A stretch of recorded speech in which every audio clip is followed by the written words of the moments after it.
Welcome to this episode of Back to the Story, where friends come together to play Dungeons and Dragons.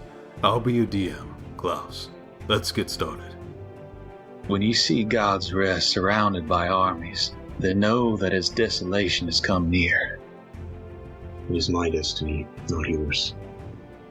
Really, it doesn't fucking matter if I'm ready or not. I have to deal with the end of the world, and I'm not ready for that. The reason why any of us are enough for anything is because we have each other. Everyone can change, not everyone will, but everyone can. And every day has been beautiful since. For these are the days of vengeance, to fulfill all that is written. Yes, I know we all want to compare our god's dick sizes right now. My glory is to protect. My virtue is sacrifice. My curiosity is satisfied. For your sins, I will allow you to seek the knowledge. Have the courage to do what's right and not what's written. And God's rest will be trampled underfoot by the heretics until the times of the harbingers are fulfilled. We've gotten through this before. We can do it again. You got this. One more time. Okay, well, if you guys are ready, we'll go ahead and hop into tonight's episode of Back to the Story.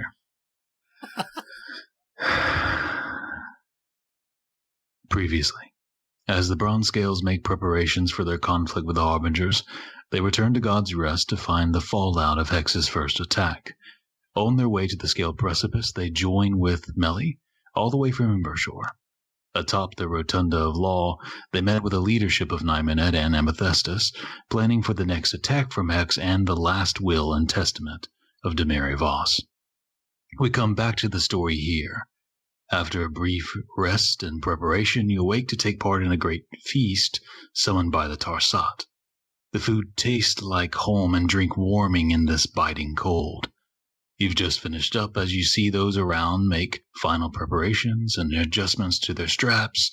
You see the Black Rune Mage painting glyphs upon the forehead and armor of Queen Wolfrath, the chains tested on the ballista nearby. Loud horns call and slow warning moans from the south wall as champions here tighten their grip upon their weapons in response. Shadows sharpen and strangle around the throats of the torches, the cold wind snuffing some of them out. Cutting through this still wind, booming like the thunder of a cracking sky, a voice rakes across your ears from above. A shadowed curtain like iron circling the city. A voice that vibrates in your chest that shakes the wind, that causes the burning light to retreat in fear. I see you cowering below me, hungry, terrified, clinging to what's left of your hearths and fires. I've flown above these lands, eyeing claims to every peak and valley from here to the pillars of Osa. With shadow and cold, I will burn and burn away. Descendants of Fel, you climb daring upon the pinnacle. Your clings have failed you, finding betrayal from the gods.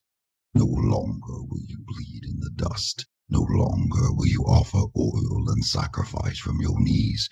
For what? To be forsaken. We must turn to our lineage in the war we lost long ago.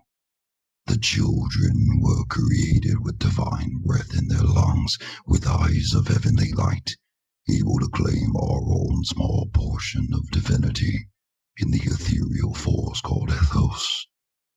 Honor and virtue strengthened your ancestors who wielded this power with respect, becoming aspects of their own worship. And how did the gods respond? With anger, with betrayal. In jealous treachery they took up upon you the divinity of your souls, leaving a shadowed husk of forsaken lands. Felnor leans, crushed by despair. The terrors and scourges of our world, the bones at your gate, are the consequence of your jealous gods. Heaven's wall cracks over red sky. We brave into lands unknown. Some say we herald another annulus. We will return to our divinity. Find the strength to claim the ethos to our souls and kingdoms. Will we unite against the angry gods who give nothing but demand everything? Nigh are the days of vengeance, nigh are the days of despair. Unyielding we will fight for what is ours. Nigh are the days of wrath and desolation. Something cold, like a knife, is walked up your spine. Something that whispers, screams, run. Something that wonders if this is where our story ends. Will this be the end? Will this city fall? Will the sky over the cries of the defeated and the silence of the dead be silenced? And yet, with stomachs full of warm food and drink, standing with those who you shared bread and blood with, memories and friendships from childhood, your resolve anchors your feet to stand, to fight, as you are immune to fear. Looking out to the south, you hear the horns of battle, the distant cries of the living meeting the cracking bones of the dead. Overhead wyverns and griffins fly to engage the forces of the will. The old bearded man, the Tarsat, steps to the edge. He forms into a golden dragon shimmering scales who leaps off to fly upwards and into the terrible shadows above. A few minutes go by, of distant conflict upon the walls in the distance, and in the air the growls, claws, and breath of dragons fighting high above, and beyond the clouds which darken and blaze with fire from their breaths, silhouetting briefly the conflict raging above the city. Peering in the distance, above the battle lines, a light appears. Great wings of an eagle, bright, burning golden light. And upon it is a rider, dark, long hair, armored in silver, with eyes glowing gold. Aeonic. To her left, a shadowy silhouette riding upon a great bat, golden plate armor, eyes burning red with slicked, short black hair, and a wicked long sword. Nymunet. Just as Queen Isabella and her white wolves begin adjusting to face them, there's a sudden shift. Your stomachs turn upside down as everyone begins to slide, gravity pulled out from under you. You all grasp for something to cling to as the Valkyrs of Uthrath fall off the rotunda, then down upon the rubble where they meet a blue-green mage holding a mote of gravity in their hands. Demiri and Aeonic drive down to face them, jumping from their mounts and into a storm of metal. At the same moment, as you begin to get to your feet, a crash comes from the other side, where a great shadow, like a tidal wave, slams upon the stone, crushing a ballista and cracking stone. There lands the ancient and terrible form of Shadowed Dragon, head wide and flatter than you'd expect, with an elongated and strangely lithe form, bolstered by the shadows themselves, which seem to cling to it like floating dark waters, long teeth as anguish, claws sharp as rage, eyes burning deep purple despair, and scales of lonely pain. Great horns curve from its temples towards its jaws, which open to breath of cold and darkness. Need you all to roll initiative. That's cocked. It's not too late to switch sides, is it? No, I think now is actually the perfect moment to do so. That is garbage. Poop. Oh, hey. Yeah. I'm not too happy with my initiative this time. I rolled a fucking 4. I got a dirty 20. Except it's a 13. I also rolled a 4, and yeah. What? That I alert rolled feat. Bad initiative? And I did, just before we get jumping into it, I did have the hood active, so no vision. Sure. Season. Sure. Thank you. Okay. And while I'm getting all this down, you guys feel free to move to wherever you would be on the map, wherever you would like to be. I guess you wouldn't know which side things are coming from, but yeah, wherever you want to be on the map. Could Ball have the crown active? I assume that if it's dark, he would do that. Sure. Is that 60 feet? I will check. Where are the stairs down? To the south. Okay.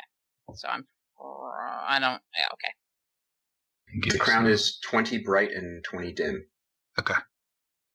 How tall is this building?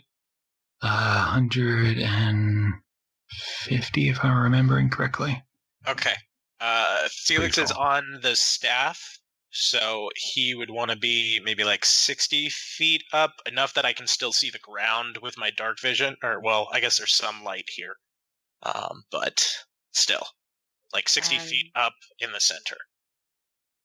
What's the weather situation at this point?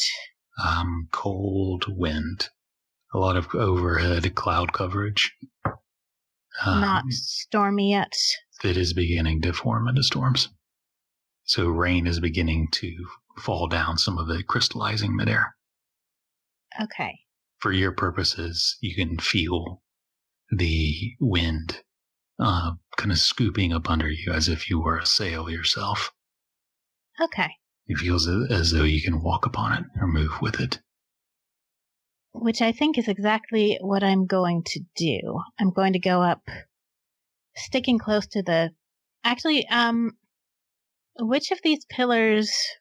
You said they depicted various gods. Mm-hmm.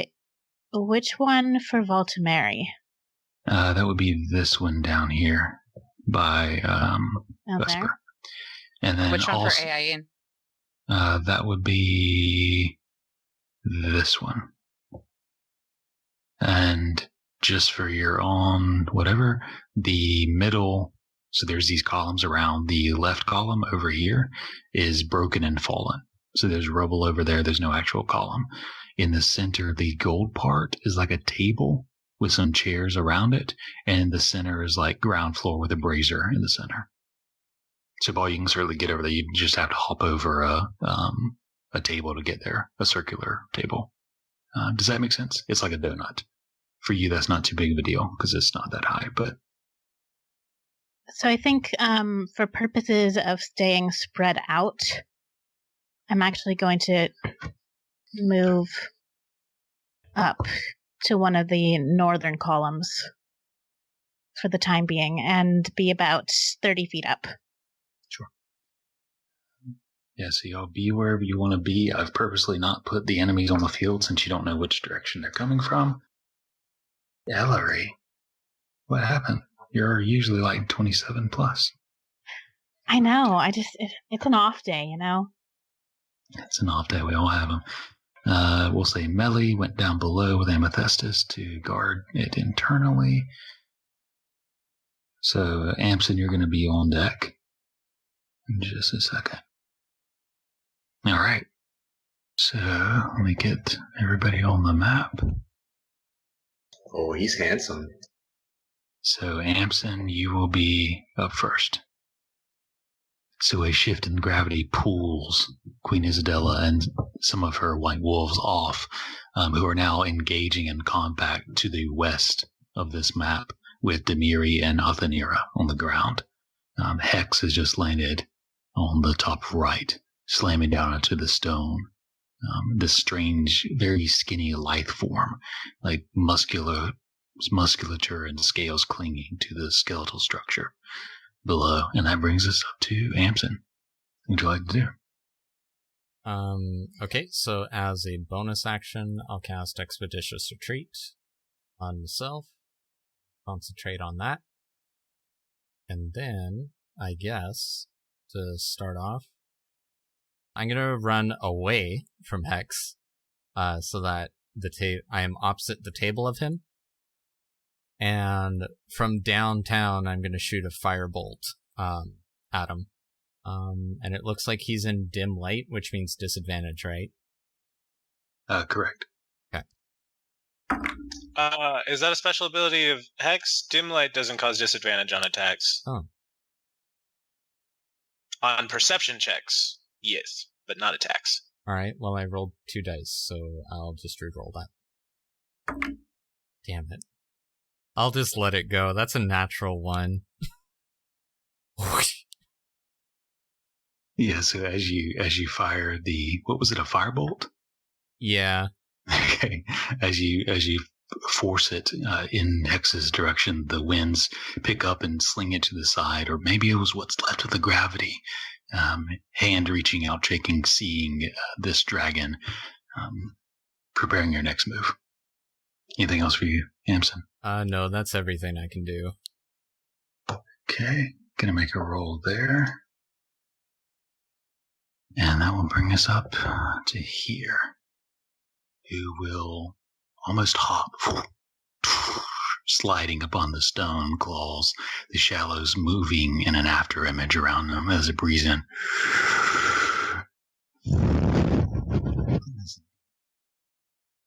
Low guttural noise comes in a pulse.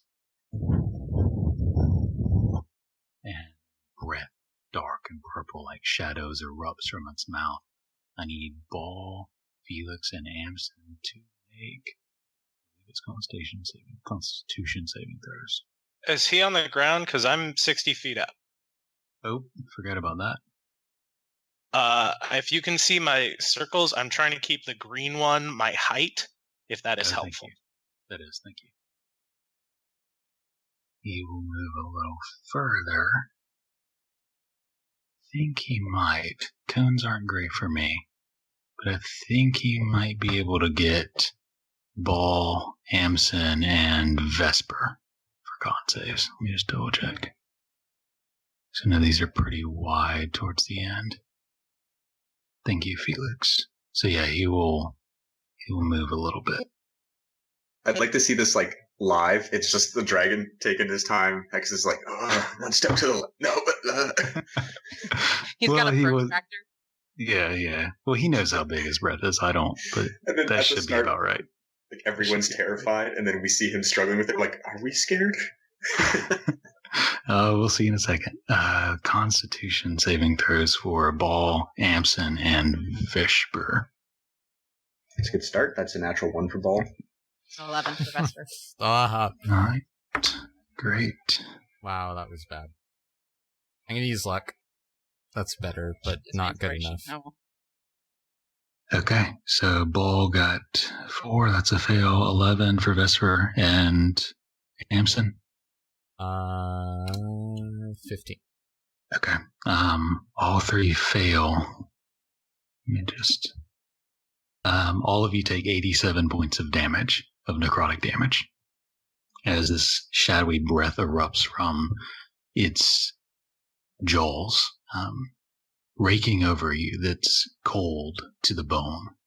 You feel old wounds ripping open. You feel your sudden headache and aches of bones, old wounds and broken bones and twisted ankles that had long since healed break open once more. And see if he gets that back. Okay. And that will bring us up to Vesper. Cool. I'm going to grit my teeth and call up to Felix, go, shut your eyes, Felix. And I clap twice, and right 60 feet up in the middle of the chamber, I'm casting daylight. So it is a 60-foot radius sphere of light that is bright and sheds dim light for an additional 60 feet.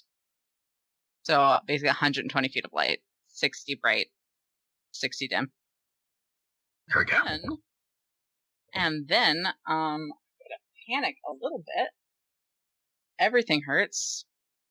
And I'm gonna duck here around this pillar. And that'll be my turn. I might, I'm gonna try and hide with my bonus action. Okay. So, I don't know. Stealth, right? Yeah. Cool. Not awesome 9. But I'm behind it. So. And at the end of your turn, Hex shifts back to its hind legs as it begins flapping its wings furiously. Ellery, you need to make a save. a dexterity saving throw. Okay. That's an 11. Okay. So as the shadowed wind is forced from Hex's wings, you take 16 points of bludgeoning damage as you're knocked down against the stone and you're prone. As this creature begins to fly. And that will bring us up to Felix. Okay, so it's in the air now. About how high? Not high, maybe 5 or 10 feet. Okay, I need to read a spell for a second. No. Okay, so since he is in the air, I'm going to fly, still staying up high. I want to go over here, which is well within my 80-foot distance with the broom or staff, whatever it is. Bonus action to summon Aeon beside him, and then with my action, I'm on an information overload. So let's check out his intelligence save. That is a 16. That will fail. So I will smite him with a second level slot so I can do a little bit more damage. So that will be... I'll just roll it here. 36 points of psychic damage, and the next attack against him has advantage. Okay. As Aeon overloads Hex, you can see he's snarling in anger. Anything else for you, Felix? I will just loudly shout, "Hey, fuck you!" I can't think of anything clever right now. Nice. Alright, that's my turn. At the end of your turn, the tail from Hex whips around to try and smack you with it. That is a 25 to hit. That will hit. 18 bludgeoning as it slams the tail onto you. Okay. And that will bring us up to Ellery. Okay. So I'm on the ground now? You are prone. Yeah, so you need half of your movement to stand up.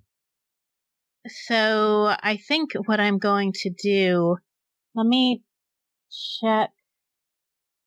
Yeah, so I'm going to go ahead and cast Lightning Bolt in Hex's direction. Is that a dex save? Which I believe that is a dex save. Yes. That is a 19. And that will make it. So he will take half. Let me just make sure I have the right number of dice here. I think I do. Okay. Stop spinning. Okay, so that's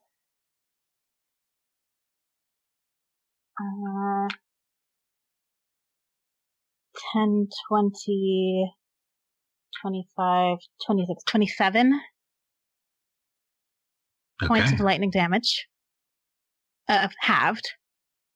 And then I am going to just see how far around this pillar I can fly. So that's... Actually, I think I would go the other direction. So I'm going to get to about here, just 5 feet up. Okay. You got it. So as the rain is beginning to pick up and come down, it's now beginning to flow off the edges of this roof in droves. You conjure the lightning in your hand, the scar igniting upon your the top of your hand as the lightning towards X, who quickly dives and turns, barrels in place, and dodges some of it, but it still has managed to streak across his chest. And as you lift, floating into the air in the storm presence of it, and float around, that will bring us up to Amson. Vesper, you'll be on deck next. Do we want to Put him in a dome of wall of force? I kind of want to, because we're really bad. we have like no health. You know what? Actually, how high up is he right now? He's a little over 5 feet up. Okay. That should be fine then. So what I'm going to do is I am going to cast Wall of Force, and I'm going to put it, like, if he's like 6 feet above the ground or whatever, I'm going to make the dome 6 feet above the ground, and it's going to be a 10-foot radius dome, which I can draw here, which will be almost exactly his size. If any part of him intersects with the Wall of Force, I want him to be forced inside of the dome. And he's just going to float there with a very small, like, 5.5-foot gap underneath him. So is it open on the bottom, or is it a... It is open on the bottom, and it's a semicircle sphere. Okay. I'm not sure the interaction of him being slightly bigger than this, but okay, we'll say you conjure this dome that forces him down, and he kind of is forced to land. Now his wings kind of crunched in from the dome, struggling to kind of turn and move in his position now. Okay. So that's my action. And I am going to, let's see, I've got 60 feet because of Expeditious Retreat. Best spell in the game. No, it's not, but it's great. And I'm going to run all the way back behind this pillar and next to Vesper, hiding. I don't want to be that guy, but I believe that's also concentration. Oh, yeah. So I don't have Expeditious Retreat. Well, I'll just run halfway to Vesper then. That's my turn, though. Okay. Now let's see here. As you guys are fighting, you can't see this, but you can hear the fighting below. You see now bats beginning to circle overhead, rotating around where the conflict of Wolthrath, Athenira, and Demiri and Queen Isabella's white wolves is occurring down below. You can hear the wails. And you hear blasts. You hear a tremendous of a fireball exploding as the mages begin to take part. And that will bring us up to Hex, who is not in a great position. And he is going to figure something out. He will do this. Morphing into a small portion of shadow, the dragon seeps under the edge to a point within a few feet before reforming. Is going to fly up towards Felix. Roll for breath. Okay. And is going to attack you, Felix. Joy. It is a 27. Yeah. Wait, that shadow thing wasn't in action? No. Damn it. Wait, let me double check. It probably was a bonus. If it's the monk thing, it's a bonus. Okay. And the light here doesn't affect anything? It was a bonus. Ooh, hey. Kill me, Daddy Dragon. And Missed Michael. I forgot what I said, but it was a 27. It definitely hit. Okay. And the second is a 24. Hits. And a 32. Yeah. Okay. So that is 19 slashing on the first, 20 slashing on the second, 28 piercing, and 12 necrotic damage from 2 slashes, and then a bite into your shoulder before it releases. I am resistant to necrotic, at least, but yeah, the rest of that really fucking hurt. Did Ball go? I didn't. Is this like some kind of special dragon thing where he gets to go twice, or? No, we restarted the round and Ball got skipped. Okay. Now you know how it feels. Yeah, well, I'll wait until I went. I will have to do something. Sorry, I started to write Ball where Vesper was, and I erased that and put Vesper. And well, here we are. That's the end of his turn. So Ball, you go now. Sorry. That's okay. In that case, so Ball will bonus action. He's going to cast Far Step on himself, which is a 5th level spell.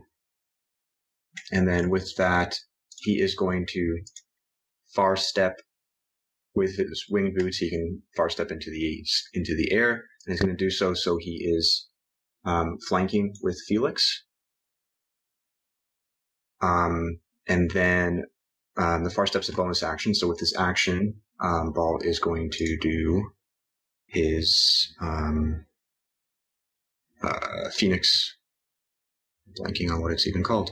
Phoenix Blade. So I believe that is with advantage, if I'm not mistaken. It is. You have advantage. All right. Then that's the wrong button I pressed. There. With the 22. Your sword arcs through the air and slams into the creature, into their back. You feel it push through the scales, but not able to penetrate. All right. Well, with my movement, I am going to move behind this pillar and get to some safety. I guess since I'm in the air, I can kind of hover about. Or is this like a enclosed area? I don't think so, right? Like, that's okay? Yeah. It's not enclosed. You can do that. Okay. 26 to hit as you leave its space. Because I have the mobile feat, he cannot attack me with attacks of opportunity if I try to attack him. Okay. So he tries to attack, but he's still reeling from at least the force of your blow that knocks him off balance, and you're able to fly away. Anything else for you, Ball? No, that'll be everything for me. Okay. And Ball, I'll, as a consolation prize, take one advantage for me forgetting you. Sorry, Vesper, I wasn't doing that the whole time, but hang on to that. It's cumulative, right? I get them now. No, unfortunately, sorry. Okay, so that will bring us back up to Hex just finished. Vesper went. I did not go. Oh, I meant Hex. I think I may have said Vesper. And so Hex is going to take one swipe at the end of that person's turn to try to hit Felix. It's technically the end of Hex's turn, so this is the one turn he cannot do that. True. Okay. All right. Yeah, I was thinking after Ball, Vesper. We are all Vesper today. Okay, cool. I'm going to sidestep and see where he's at. This ballista is loaded, right? They're all loaded, cranked back. There are large javelins hooked into them, which are hooked to chains. They're not nailed to anything, but hanging from the chains are like anchors, basically. Grappling hooks meant to hook on to things that it can get hung up on. So what would it take for me to fire this thing, then? Grab onto it, and it would be your action to basically fire it. You would have to use your movement to shift and aim it, if that makes sense. Yeah. Can I? It's ranged though, so I'd be able to use Dex, correct? Phenomenal. So what I'm gonna do is I'm gonna go up to this thing and I'm going to cast Holy Weapon on it, on the javelin. So the weapon now emits a bright light in a 30-foot radius and dim light for an additional 30 feet. And then I will use my movement to aim. The rest of my movement to aim. Does it need my whole movement? Since it's already aimed in an approximate location, it'll only take probably 10 feet of your movement to aim it up. That's all I've got left, so perfect. And is there anything right now giving me advantage? I don't think so. Then I'm going to use my DM inspiration. And I'm so scared to roll this. Natural 20. Okay. So, how much, let's go first. How much does the ballista do? 4d8. Okay, Ballistica I'm going to roll damage. this in the chat then. So that'd be 8d8. 8d8 I'm sorry, plus 8d8. 8d10. I'm sorry. Okay. So it's normally 4d10 up to 10d10. Plus double whatever your holy. I think it's 2d6 per attack. No, so hang on. Sorry. We'll see this piece by piece. So the ballista damage is 10d10 right now? Or 8d10? 8d10. 4d10. 8d10. It's crit, so it's doubled. So it's 4d10. Yeah, it's 10d10. 8d10. Okay. Oh my god. I'm doing 8. So 8d10 on that. So 46 for that. Then that's going to be your dexterity. Plus my dex, which is oh god, I'm panicking. Is 3. So 49 ballista damage. Plus it's going to be 4d6 for my sneak attack because Felix is there. So another 15 on top of that. And then the holy weapon would normally do 4d8 radiant, so it would be doing 8d8 radiant. Sounds good. Another 28 radiant damage. What does So this look 49, like? 15, 28. I think Vesper runs to the ballista. I think she kind of puts the shield to the side for now. Touches her holy symbol, and I think her hand comes away glowing, and her eyes begin to glow. And she's going to touch the javelin, and fire it, and it's just like a comet, like a star shooting across is in the room with us, and it hits him and embeds into him.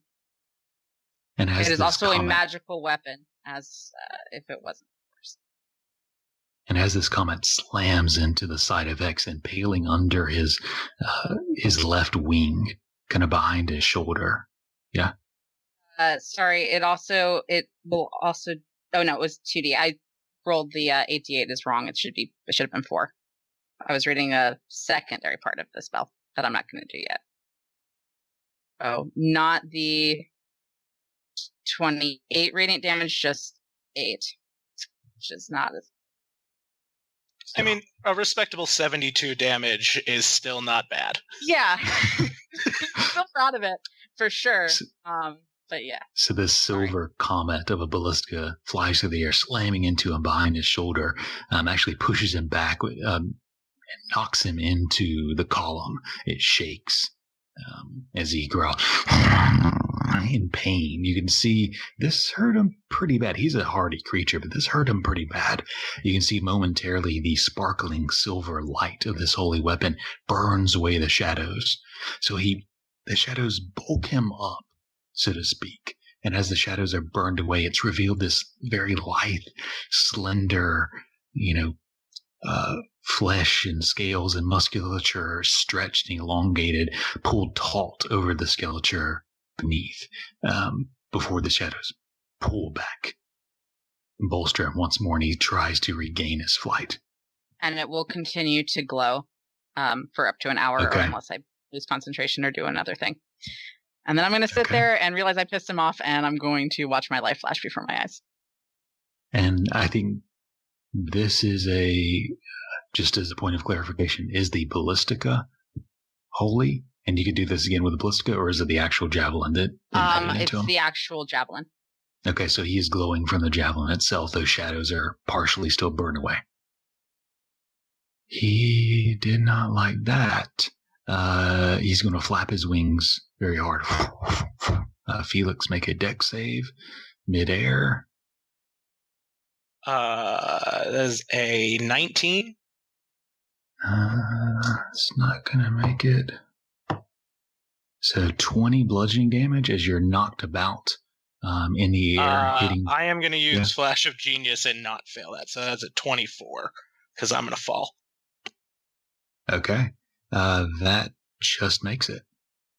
So you take no damage As his wings stir up, pieces of rubble are knocked loose, and his wings itself are batting to your way, and you flash with genius and are able to move out of the way and fly in such a way to avoid that, and are not burn, but he is still going to fly, and he doesn't like that, so he's coming straight for you.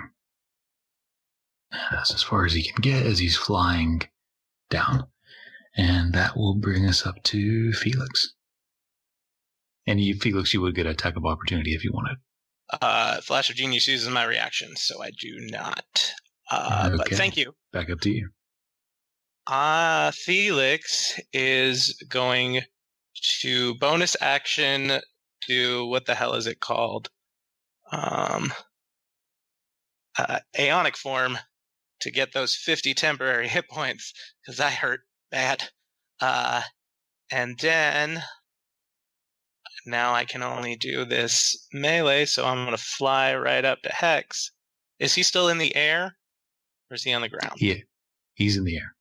All right, then I will do another intelligence overload. So he has to make an intelligence save. There's a natural 1. So he will fail. I will do a 3rd level slot, so get ready for your mind. That is 3 plus 4, so 7, d8 plus 5. 41 psychic damage. And the next attack against him has advantage. And Felix, why don't you describe your Aeonic form for us? Oh, yeah. I think so. After getting mauled by the dragon last turn, he's going to go into a bit of a dive. Aeon, who's floating over by where the dragon was, will just sort of disappear as this pink light kind of surrounds him. And like this holographic armor over top of him. And whereas normally he has a shield and just his hand, a like creepy tentacle claw will kind of grow out of his arm, and that's what he'll use to jab into Hex. At the end of your term, 24 to hit you, Felix? No, that will miss now. Thank you, Aeonic form. Okay. So he, feeling this strange tentacle claw probing his mind, he's going to turn and swipe at you with a claw, not able to pierce completely through that pink outer shell. And that will bring us back up to Ellery. Okay, so seeing what Vesper did, and since I'm right next to kind of, I guess, hovering slightly above this ballistica, how much of my movement is it going to take to turn and aim it? So this one was partially destroyed when he landed. Oh, okay, so I can't. So this one's in rough yeah, this one's in rough shape. Okay. So in that case, how high is he flying? He's about 40 feet up, something like that. 40 feet. How tall is the roof of this place again? It was 100 and something feet? Yeah, like 150. Okay. So I am going to just peek out a little bit so I can get a little bit more of a view of the whole scenario. I am going to cast Storm Sphere at 5th level. He's going to keep moving around, so I don't think it makes sense to try and cast it right on him. So I will cast it so the center is about 50 feet up. Actually, if I cast it about 50 feet up, would that catch part of him in it? If it's right in the center? Yeah, you will be able to catch part of him. Okay, so I'm casting that at 5th level, which means he needs to make a strength save to start. That is a 30. Yeah, that makes it. So he's not going to take any bludgeoning damage from the storm. However, I am going to use my bonus action to send a lightning strike at him from the center. And I think I have 2 reasons for that to get advantage. Yeah, from the information overload. Yeah, and he's partially in it. Okay. Do I get double advantage? Yeah, just regular. Darn. Okay. Okay. So that is 26 to hit. I think. That will hit. Yes. And that was 5th level, so that's going to be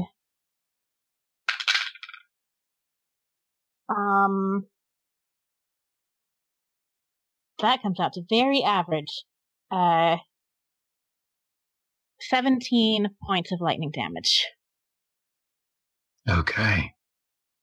The storm suddenly springing up. You hear the thunder outside rolling as the clouds are pulled in and under this dome, swirling in this sphere. His wings are battered about as he tries to right himself in the air as lightning slams into him. Anything else for you, Hillary? I'm just going to duck back around behind this pillar. Okay. There, I think. And at the end of his turn, he's in anger just going to strike out. I said 29 to hit you, Felix. Yeah, that'll still hit. Okay. Only target close enough. And that will deal 14 slashing damage. As the claws rake across you, he's sort of fluttering in the air, trying to stay aloft with the storm. And that will bring us up to Ball. All right. So since we're doing this kind of 3D with people or creatures and people flying, let me know if, I guess he's a lot, like, is he very high up in the air right now, or he's kind of in between? He's like 40 feet up. Okay. So Ball will probably have to take a couple of steps up before he's able to. So 1, 2, 3. And then he will bonus action far step kind of in his face, so that way he is flanking with Felix again. And then he will, with his action, attack with advantage with Abelmer. With advantage, 27. That will hit. All right. I'm going to put a level 4 smite into it. So there's going to be a bunch of dice I got to roll. So give me 1 sec. So first of all, the Abelmer dice. It's that. Oh, wow. That's the highest I could get for my bludgeoning. Plus the Phoenix Blade. Plus 3 more fire from the Mantle of Flame. Plus 5d8 smite. 26 radiant. What does this look like as you smash him with Avelmer, these smites and burning? I think it's just, like maybe Hex is getting frustrated where, from one side of him there's a storm, from another side there's the frustration of Felix smacking away at him. And just as Hex is kind of looking to all sides, for a moment he's not looking behind him. And when he does reorient himself, he sees he just manages to turn around while Ball's Avelmer is coming right down on him. And as it does, there's just kind of an eruption of flame. Okay. Eruption of flame as Avelmer slams into his back, unsuspecting, and that will bring us back up to Amson. Oh, and with my remaining movement, I'm going to obviously get the fuck out of here. Pardon my French. So with that, I've got 1, 2, 3, 4, 5, 6. Yes. And that's the end of my turn. Okay. And as you slammed into him, knocking him off balance, he tries to swipe at you as you leave, but unable to do so, trying to stay in the air. Amson. Okay, so Amson is going to cast, because clearly the Wall of Force didn't work. So he's going to drop the Wall of Force And he's going to cast Fairy Fire on Hex. So Hex needs to roll a dexterity save. Just going to, like, grab some dust and glitter or whatever from his pocket and throw it out into the air. Say 21. That saves. So Ampson, with his bonus action, is then going to inspire... Yeah, let's go with Ball. And Ampson's going to sing verse 2 to this one. Now did you see the news today?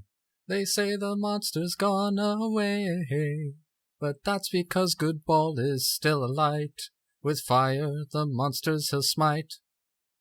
And then, with my movement, I'm going to use 30 feet to run behind this pillar that Ball is standing in front of to hide from Hex. And that'll be my turn. Hey, that's my pillar. You can hear the screams down below with the other conflict raging on, the death of individuals as the white wolves are being worn down. And that will bring us up to Hex, who is going to fly out of the storm as best they can, returning around, surveying who they should attack. I do have a reaction this time. Can I take it? Yes. I would like to cast a new cantrip, Mind Sliver, which is also an intelligence saving throw. So, not liking whatever. Describe what this looks like. I think there is, unlike Intelligence Overload that is a little flash, this one is actually a spell. Just this little pink sliver circles around its head and then dances through its ear. Okay. So not liking what Felix has brought, continuing to come after it, it is going to use a legendary resistance on that. So to auto-save it. Okay. Does he take half of anything? No, that was a cantrip, so he's free and clear. Ah, shit. Is a cantrip? Well, damn. You got me again. Oh, well. Well, it sounds super badass, right? Like Mind Sliver. It does. I'm like, Jesus. I mean, it does. It has a fun effect. It would screw you on future saves, so it probably is for the best. Okay. Well, as the sliver begins to crawl into its minds, the shadows bolster out, resisting that. And back to his turn, so use some movement to get here, and now he's going to decide who he wants to fuck up. I think he's going to turn and attack Felix. Vesper did a ton of damage that one time, but Felix is continuing to be a thorn in his side, so Hex shifts. Why do you care? Why do you fight so much? Run. And breathes breath once more. The purple shadows flying to you. Constitution save. For Yikes. you, just Felix. All right, so that will be. Ooh, sorry, Hex. 26. So instead, you take 45 points of damage. And I am resistant to necrotic, so I take 23? 22. Nice. Or that just pissed him off, oh boy. Okay, so as these burning purple flame shadows roll over you, the armor is able to push off some of it. As Hex is honestly surprised at that. And is going to change. He's going to fly. And that will bring us up to Eller in just a second. Wasn't that just Hex's turn? Yeah, that was Hex's turn, not Felix's. It's my turn. Every time. I think he's just finishing his movement. Yeah, I was just finishing movement, sorry. Vesper, up to you. Well, okay.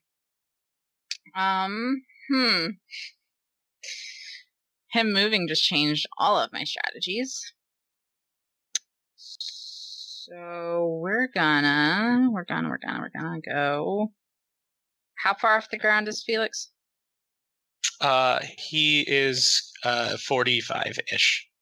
Okay. Oh man. Well, I don't want us to all be together. So I'm gonna move 30 feet up. 30, I think. And that puts me in range of, I can kind of see Amson behind the pillar. And is Ellery? I don't see Ellery. Oh, I do, but she's way over there. Yeah, sorry, Ellery. But the rest of us, I'm going to cast a Mass Healing Word at 4th level. So that will be only 2d8, but 7 plus another 6. So we are at 7 plus 4. So 11, sorry, plus 6. So 17 points back to everybody. That's all I can do. And then I'm going to use my bonus action to dash, but I need to figure out where I want to go. I feel like behind the storm sphere is probably a good idea.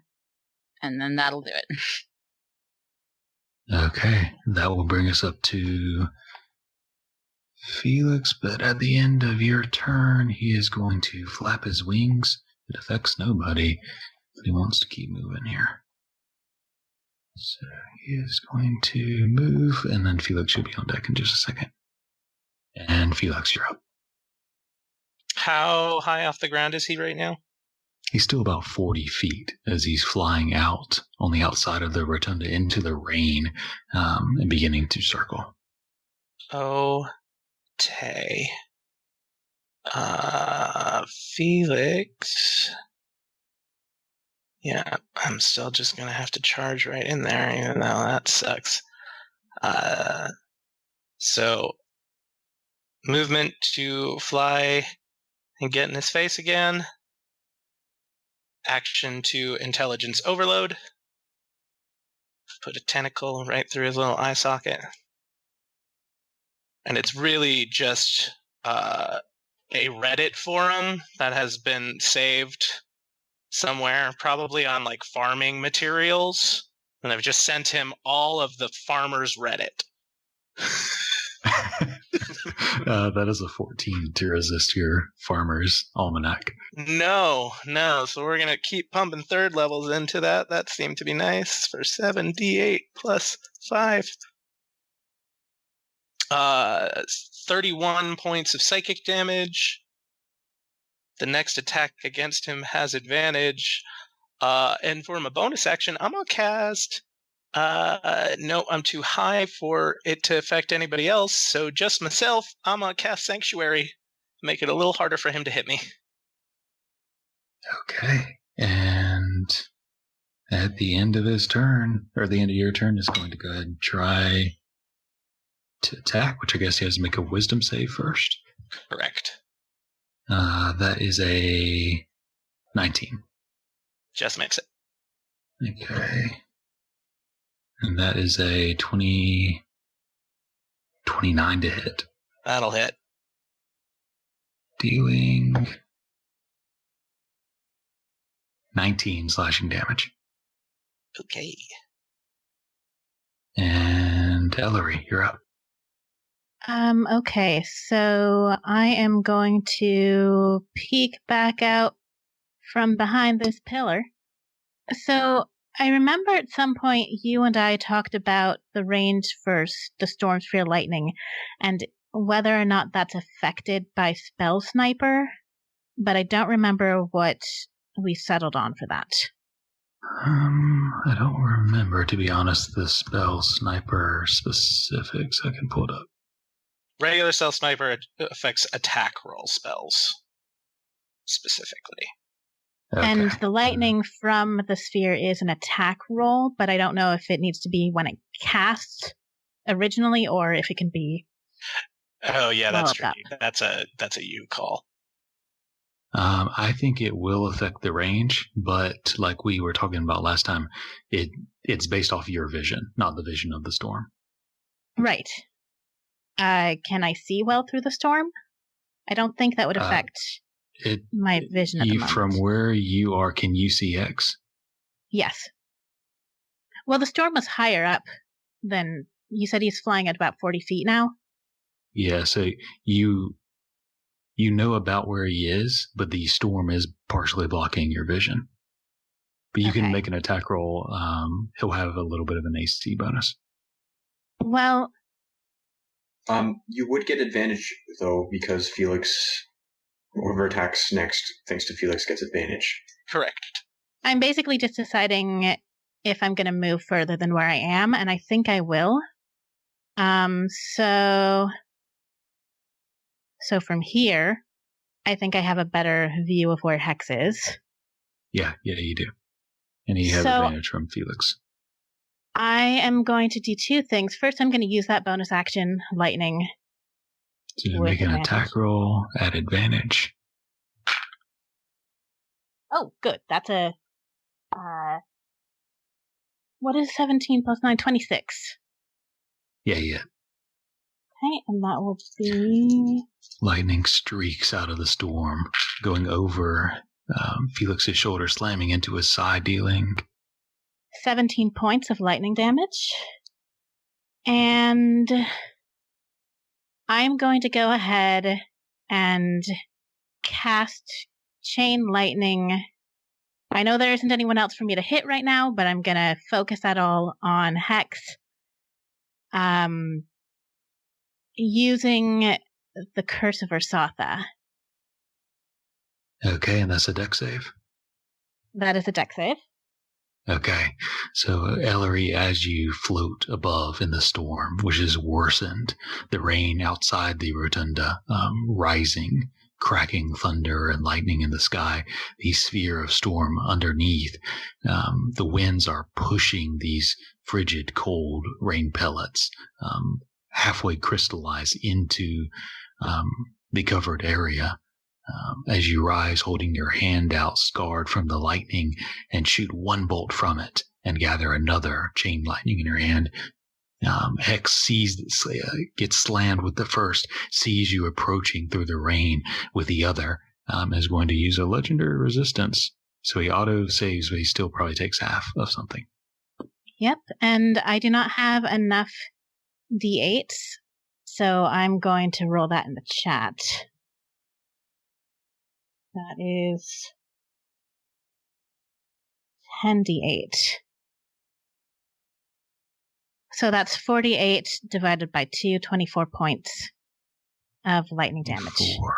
No joke. As another lightning bolt comes from you, slamming into him, as he uses the shadows to bulwark a shield against it, but is dissolved by the lightning as it spreads across him. I still have a tiny bit of... I have a tiny bit of movement left, so I'm just going to go a little bit closer to this pillar. And end there. Okay. That will bring us to Ball. Okay, so Ball is going to turn around from behind the pillar. So 1. I think at this point, if you wanted, you could attack me anyway. So I'll just move a bit more to 6. Does Hex want to take an attack of opportunity on me? Yeah, he'll do that. That is a 19. 1 second. I think that still might hit me. Let me check. Yes, that will hit me. Debating if I should do something. Like if I should use my reaction. No, I won't use my reaction. I will take it. And probably regret it. Okay, so a claw comes towards you, dealing 21 points of slashing damage. It rakes across you, tearing past some of your armor. When he attacks me, he takes 3 points of fire damage. Okay. Flames arcing back towards him, burning off shadows. Then from here, Ball, seeing that Hex keeps moving away, Ball is going to attack using that one advantage you had gifted me, to attack with Avalmer using Booming Blade this time instead. Okay. So with advantage, a 24. That will hit. Same thing, I'm going to do a 4th level smite. So there's going to be a bunch of dice rolls again. So 1 is for Avalmer. So 18 bludgeoning, 7 fire damage, and 26 radiant. And then for the Booming Blade part, just more? Yeah, the Booming Blade does thunder, I think. 11 thunder. Good lord. Okay, he's starting to look a little rough. As Ball, you slam yet another Avalmer into him, flames and thunder cracking as you can see some of the scales breaking off, flakes of shadow-like ash falling from him, dissolving in the rain, a murky liquid dripping from his wounds. Then I'm going to use my sorcery points to attack with my bonus action, and this time I will use my normal inspiration to attack with advantage again. So this time it's going to be the Phoenix Blade rather than the Booming Blade. Avalmer with advantage for a 23. Oh, actually, before you answer, I will, just in case, use my inspiration. So 26, which I think should hit then. 26 will hit. And then, for the actual damage, I can use my final 4th level spell for another... Can you smite multiple times every attack on a turn? Or is there... I think so, George. Yeah, there's no limit on smite. It's purely spell slots, so he can burn through them as fast as he wants. Okay, then I will burn through them as fast as I can. So it would be 15 bludgeoning, 5 fire, 20 radiant, and for the Phoenix Blade, 14 more fire damage. Oh, and does he count as undead? He's not undead. Okay. Good question. Good lord, so you slim him. Go ahead. Just with my final movement, I'm just going to kind of move away, maybe out to... Well, I have 15 feet, so 1, 2, 3. I'll just move to there. And that'll be all I can do. Okay, so Ball flying up into the rain outside of the rotunda above the holy city of God's Rest, slamming 1 and 2 slams of Avalmer into this shadow dragon, breaking scales as it is beginning to bleed and look rough. That will bring us up to Amson. Okay, so as Hex is flying around this pillar, Amson's looking up, kind of freaked out, pressed up against the pillar, and he sees Ball streak across the sky and slam him. I'm going to cast Healing Word at 6th level on Ball, because he's clearly not looking good. That's a bunch of 2s, so 2, 4, 6, 8, 10, that was a 2, I flipped it to a 4, 11, unfortunately only 15 points of healing. Ball gladly receives that. Bonus action. And then Hex is like 40 feet in the air, you said? Yeah, about. Okay, so I should be okay to just move. So I'm going to go out from this pillar. 1, 2, 3, 5, 6. So that Hex is on the opposite side of the pillar again. For my movement, and then for my action, he's probably gonna get a cover bonus. Actually, no, I'm going to, no, he's not. Yeah, he probably gets a cover bonus, but, yeah, I'm gonna cast Firebolt on him. Oh, that's not good. 18. You weave the firebolt past the column and into the winds of the storm rising outside. It slams into the shadows and burns some away, but isn't enough to make it all the way through to the flesh. Amson will huff, and that'll be his turn. Okay. Roll for down below. Nice. You can hear a loud pulse, followed by a call from Queen Isabella below. As you can hear the painful wails and grunts of the tide beginning to turn below. And that will bring us up to Hex,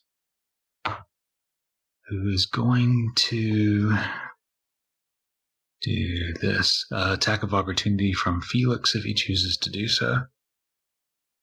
Yeah, you know what? I will try that mind sliver again. So, intelligence save. Okay. Rolled okay this time. Let's see. 21. That will make it. Okay, so the worm tries to crawl in his ears once more, shrugs it off as he's flying through the wind. And it triggers Booming Blade. I did roll damage before, but I could roll it again if you'd like. Do you know what the damage was? It was 12 thunder damage. Okay. So as soon as he begins to move, that boom goes off, and he's going to continue. And he is going to turn over his shoulder, flying through the wind, tucking its wings to where it's almost flying temporarily on its back, aiming its neck downward over the rest of its curving body towards Felix and Ball. Felix flying with the Aeonic form, that pink shimmering light armor, and beyond Ball in the rain of flame, liquid sizzling and steaming up as the rain meets his form of fire. The purple breath expels once more near both of your directions. Both of you need to make Constitution saving throws. I am doing that right. That is another 26. That is a 5. So Felix, as the purple shadow breath slams into you, you would take 87 reduced to 21, I believe, from passing and resisting and the resistance, but 87 points of necrotic damage onto Ball. That would put Ball unconscious. Ball is going to use his reaction to use Phoenix Spark. So if I'm reduced to 0 hit points, I can use my reaction to draw on the spark of the Phoenix. You are instead reduced to 1 hit point. There's a bunch of stuff that happens to creatures within 10 feet, but nobody's within 10 feet. So maybe kind of you just see for a moment like Ball's eyes close just as he gets engulfed in Hex's breath. And just for like, I guess with maybe Amson being able to see Ball, Amson sees, like Ball's fire go out just for a moment, and then kind of like a nova of fire explodes from him as Ball's eyes open back up again. And as your eyes open once more, the flames reignite, bursting from you in all directions, the rune on your chest igniting once more, and you swear you all hear this Gro Da Vor. These loud, giant voice erupting as Ball, you are brought to consciousness once more, preventing yourself from falling down in the rain, and he will continue. Or Hex will continue to fly as Ball rights himself. And about there, and hover for a moment in the air, breathing heavily. Rain kind of pelting his back and sliding off his wings and legs, long claws hanging down towards the ground. Why does this matter so much to you? Who are you that you would face this? For what? A stone. A stone others lay claim to. A stone that is mine divine by right. And that will be the end of his turn. Vesper. Vesper is going to... So when she tied her hair up, so a little bit of flavor. When she tied her hair up for the battle, she wrapped the locket of spell storing around it, so it's kind of hanging just beneath her bun at the back of her head. She's going to look at Hexen and Draconic, just go, "We're the bronze scales, bitch." And for my bonus action, I am dismissing the holy weapon, and the javelin that's been buried in him explodes in radiant light, and he needs to make a constitution save. Is this holy weapon? Yes. This is what happens when I dismiss it. I see. Okay. You said Constitution? Constitution, please. Okay. That is a 33. That will make it. So he takes 13 half to 6, I believe, radiant damage, and is not blind. And then I'm going to flip him the double bird, and with my action, I'm casting Blink. And what does that look like? The necklace at the back of her head ignites, and she, if I roll, don't roll above an 11, so it just kind of starts to shroud her with this, like, well, it's Felix cast it, so this, like, pale pink mist. It's like her usual spellcasting mist, but, like, tinged pink. And since I didn't blink out of here, I'm running to the edge of towards this pillar. It would have been really cool if I had rolled anything higher. Okay, so as the as you say, we're the bronze scales, bitch, and the actually, weapon... it's the end of my turn that I roll. But should I keep the 4? Yeah, just keep it. Yeah, we're doing the same. As you say that, and the weapon explodes in this comet streaking of silver light, knocking him off balance. You cast a spell, nothing happens for a second, and you scuttle off. As you can see, that wound opened up with that. The several hits from Alvum are cracking scales. Dark, what you imagine is blood dripping from his nose, and where you imagine his ears are from Felix.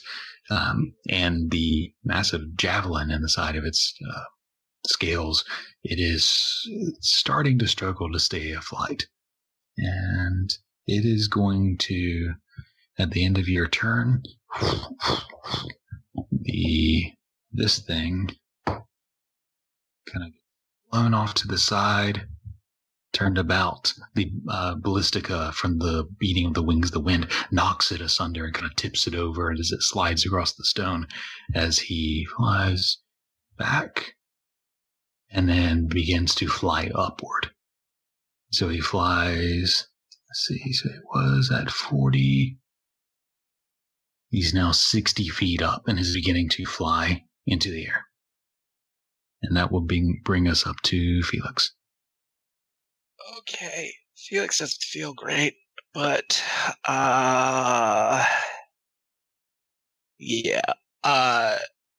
Felix will turn the staff up and float, so he is keeping height with him. For my action, I am going to use a 4th level spell slot to cure wounds. Do I add my ability modifier to cure wounds? I never do that. Yes, you do. Ugh, balls. Okay, so a little bit of healing.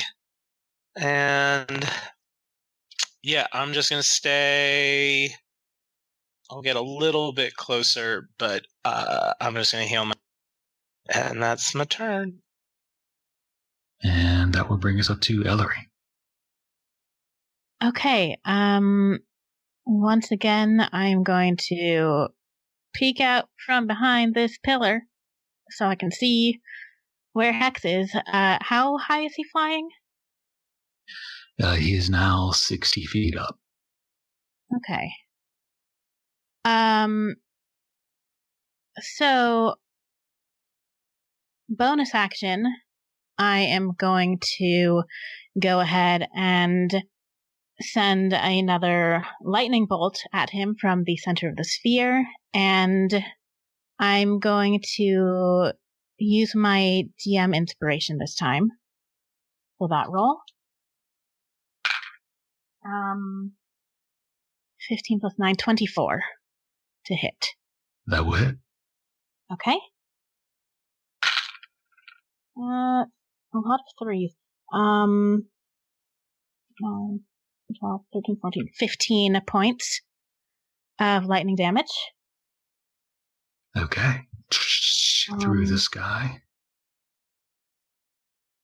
Then I'm not really great with distances, but I think I'm close enough that on the diagonal I should have range. What's your range? I know you have spell sniper. 150. So this one isn't an attack roll, so it's 150 feet. Let's see, 85 there. Yeah, you should be fine. I'm not going to do the math either. Pythagoras theorem, my ass. Should be fine. So I'm going to go ahead and cast Chain Lightning, this time as a sorcerer spell using a spell slot. And I'm going to use sorcery points to give him disadvantage on the deck save. Okay. So that is a 19. Yes, that makes it, unfortunately. But I am still going to scream in rage and channel Voltimary's wrath into that anyway. So that would be 80 points of lightning damage, but it's reduced to just 40. Still, he is struggling to keep in the air. That might have been a kill shot. Instead, the lightning erupts first from the central storm, slamming into him before Ellery float forward, hand out, scarred. At this point, rain from the outside and from the inside, soaking your hair, matting it to your face, but still you see through it with your one eye of the serpent, and reach out as this sparking, it feels like ethos of lightning comes from your shoulder. It arcs briefly, we see in slow motion between your eye and your shoulder, traveling down in a spiral around your arm, and then from the scar, arcing across, slamming into Hex, who wobbles. The shadows burn away momentarily, which are no longer enveloping his body completely. They're kind of moving and shifting, but he's no longer completely enveloped as he is trying to fly upward as fast as he can. Anything else for you, Ellery? I think I'm going to go ahead and continue moving around. Yeah, I'm just going to move down to this other pillar. Okay, floating down. Closer to where Hex is. Closer to Hex. Bring us up to Ball, who's floating in the air, newly recovered as the phoenix spark exploded in fire. What do you do? So I think just for in that brief moment where Ball was about to be unconscious, he kind of has the flashbacks of kind of just the last time he had, the one and only time he had died, and then just kind of as he reawakens, this sense of fear takes over. When he kind of recognizes what he's up against and how close he's come. And then he mutters under his breath and he says, "Courage." And then he flies with his wing boots. He's going to fly as far as I need to be within 90 feet. How high is Hex in the air right now? He's now 60 feet in the air. Okay, so I don't have to fly too much, so I'll say I go to there. And then from here, Ball is going to cast, using the spell from God's Rest, 6th level Immolation, and he's going to use sorcery points so that Hex has to roll at disadvantage. What skill does he have to roll? It is a dexterity save. Okay, and that is at disadvantage? Yes. Okay. Not great this time. Say 15. Just fails. So this will be 8d6 fire damage. He's not looking good. He's going to use a legendary resistance he's going to burn another one. He's not looking great to auto save it, but he may still take half. Yeah, that's 10 fire damage total that he would take. And then I think maybe just Vol seeing that that Hex is faltering, he'll use 2 sorcery points as a bonus action to attack with Firebolt, which he hasn't done before. I don't think. So maybe just I'm not really sure how it looks like. I think maybe just as he casted Immolation the first time, you just see almost like a delayed ripple of fire just sprouts from Avelmar in his direction. I will roll Firebolt. Don't have anything to give me advantage, so just a straight roll for a 10, which I don't think will hit. That will miss. And that's all Ball can do with his remaining movement. He is going to maybe head towards I think he's just going to fly further towards him, so I think he can get about to there. And that's the end of his turn. Okay, some extra fire as the flames rocket out of Ball, slamming, burning away the shadows somewhat as Hex is flying up. And that will bring us to Amson. Okie dokie. Amson's gonna run 30 feet towards X. 1, 2, 3, 4, 6. He's still 60 feet in the air, right? Correct. Okay, I'm gonna use my 1 7th level spell slot to cast a 7th level magic missile. Well, there's nothing he can do about that. Yep. So I'm gonna roll this. So that's 4, 8, 10, 15, 19 points of force damage. Weight plus 7 is 26 points of force damage. What are these 7, however many? 9 magic missiles? What does it look like? 7 magic missiles. My character sheet disappeared, so. Are they stars? Are they darts? So they are, little round darts with what's it called? Shooting star trails going off of them, and they are his customary, purple magic color that he uses for everything. Okay, so these purple star-trailed comets, these small ones, fly up around you, Amson, as you summon them to you, and then as they fly towards Hex, he's in slow motion, pushing his wings down, trying to force himself up as they all across him. Hex is now looking very rough. You can see the shadows that were circling around him have almost completely dissipated. You see heavy wounds. You see scales that have flaked off of him. You see him bleeding. It's not quite liquid. It's almost like dry ash that's kind of falling from his wounds as he is flying up as fast as he can. Nice. Okay. Bonus action. Yeah. That sucks. Yeah, no, I can't, I don't have anything, as a bonus action, unfortunately, that I can do. Movement?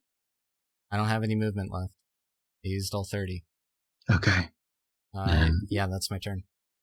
So as this occurs, you can hear the conflict around the city. With each strike of lightning from the storm summoned by the clerics of Altamari, you get a brief glimpse into the city.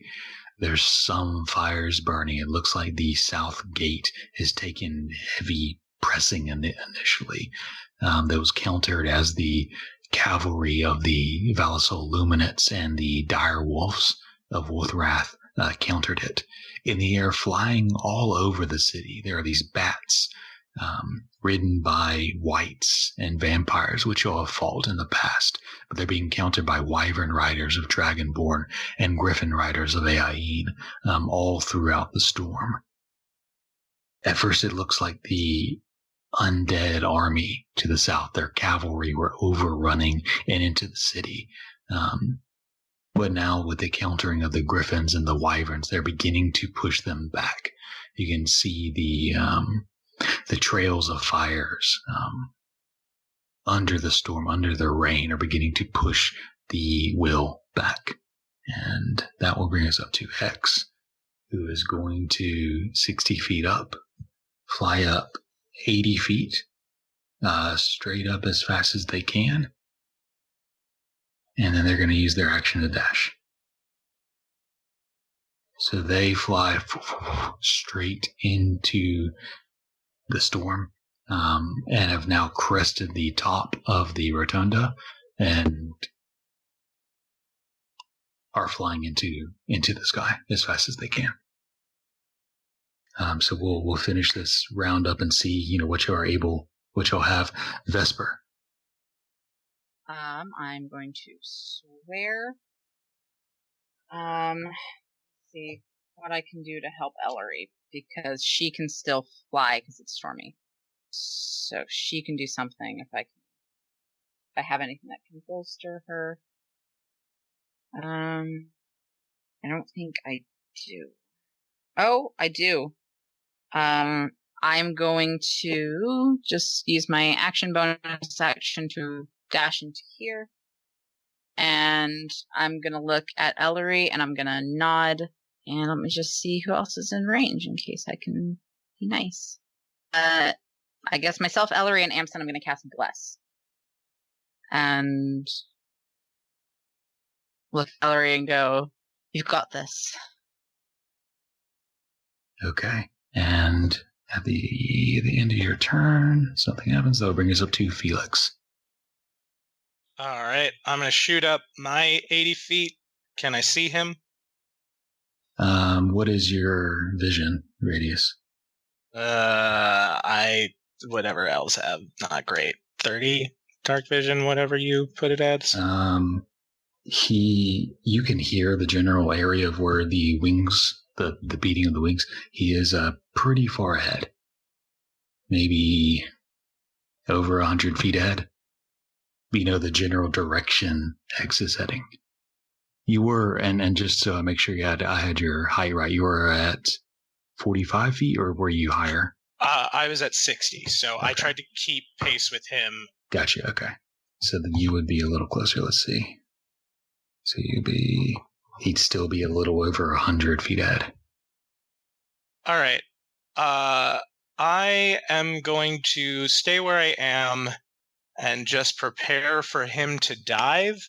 And I am going to hold a Dissonant Whispers if he passes as he falls.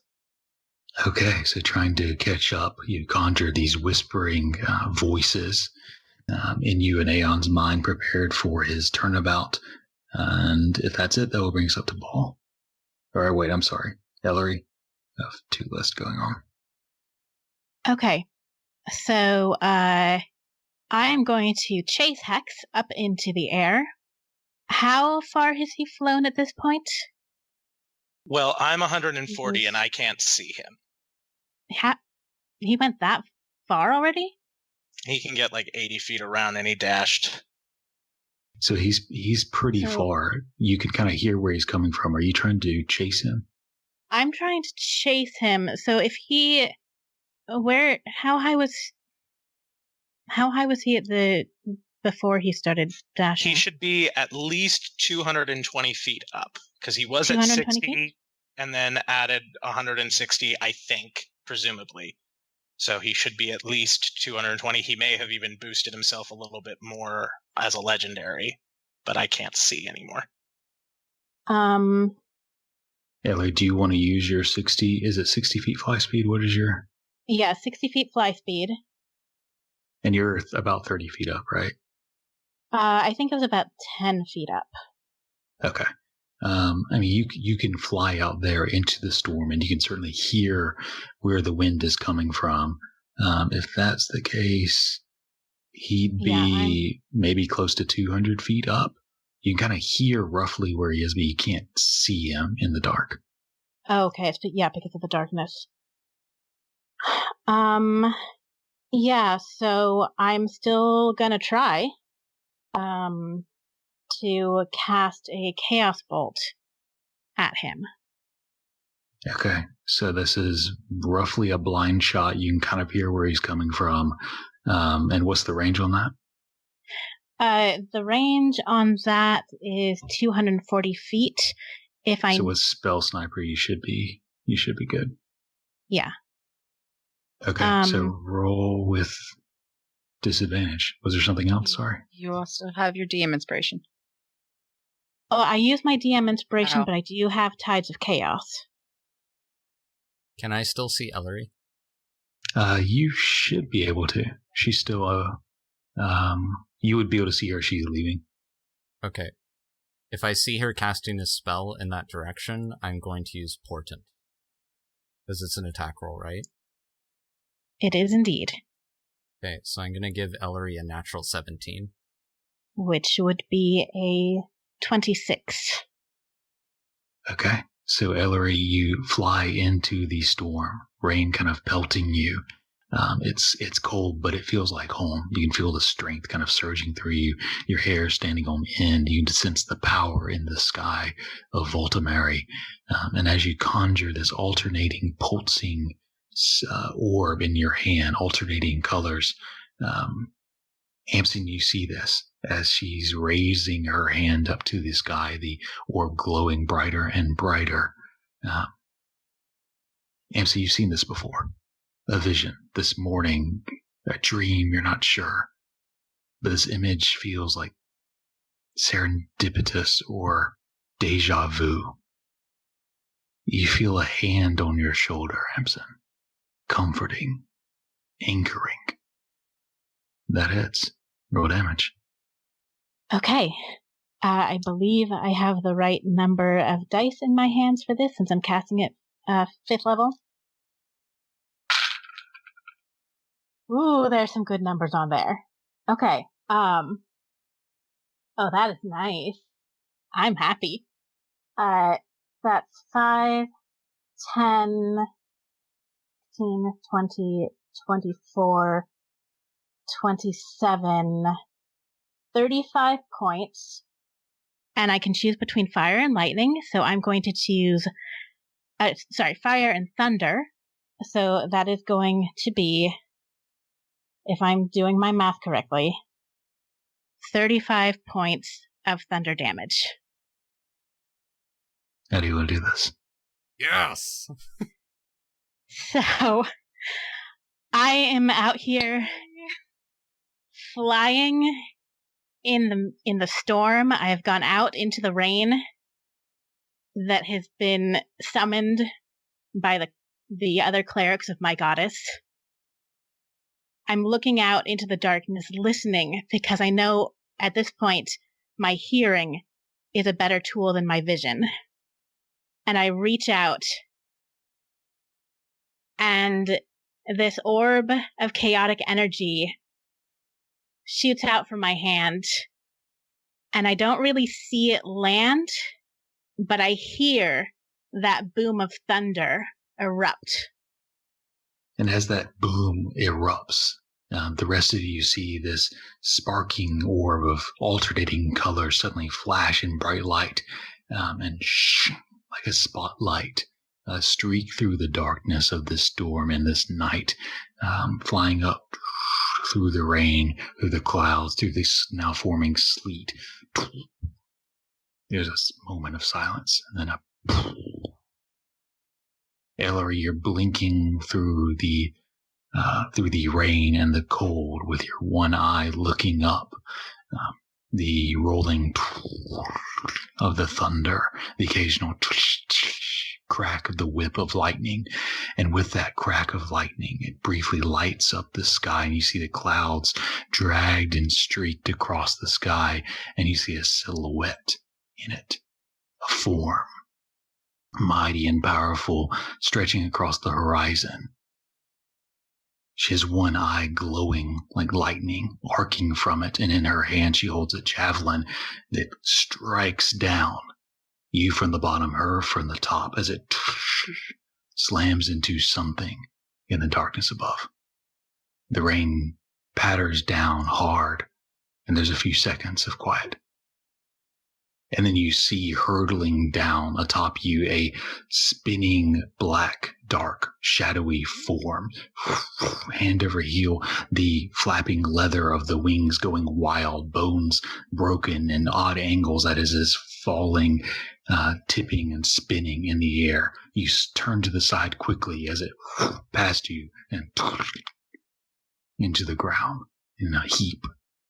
The shadows hiss out, leaking from its eyes upon the cracked stone from the weight of this creature's fall. And that is where we're going to take a break. We'll be back soon. Next time on Back to the Story. Landing not on the rotunda, but down kind of on its lower cascading platforms that it lies upon.